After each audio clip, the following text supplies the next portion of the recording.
Adolescent circadian biology differs fundamentally from adult patterns, creating unique considerations for meal timing interventions in this age group.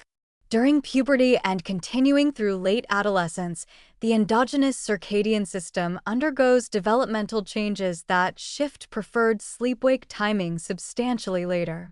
This biological evening preference, termed a delayed circadian phase, means teenagers naturally feel alert later in the evening and struggle with early morning waking, independent of social or behavioral factors. Imposing early time-restricted eating protocols onto this developmental biology risks compounding existing circadian misalignment problems created by early school start times.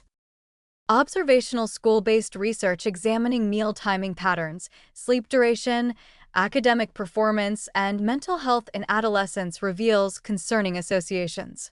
Students who skip breakfast or compress eating into narrower windows often show shorter total sleep duration, worse subjective sleep quality, and decreased attention and concentration during morning classes. While causality remains unclear in observational data, the pattern suggests that restricting eating may exacerbate sleep pressure in adolescents already suffering from chronic sleep restriction due to the mismatch between their biological evening preference and morning school schedules. Qualitative interviews indicate that many teenagers restricting eating do so for weight management concerns, raising additional worries about disordered eating behavior reinforcement during a developmentally vulnerable period for eating disorder emergence. The growth and development considerations further complicate time-restricted eating implementation in adolescence. This life stage requires substantial energy and nutrient intake to support rapid growth velocity, brain maturation, and pubertal development.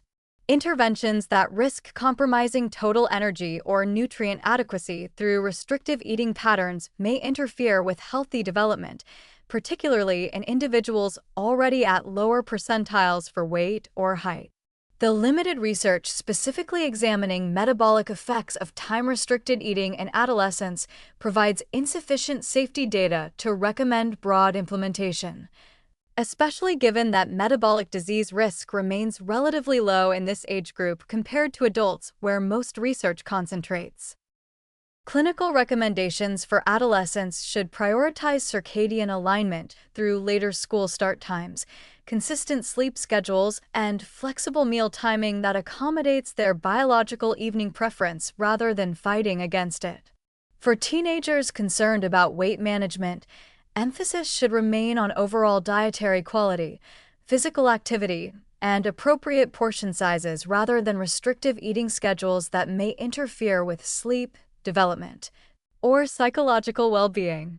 Healthcare providers encountering adolescents practicing time-restricted eating should assess motivation, screen for disordered eating behaviors, evaluate nutritional adequacy and growth patterns, and redirect toward developmentally appropriate health behaviors.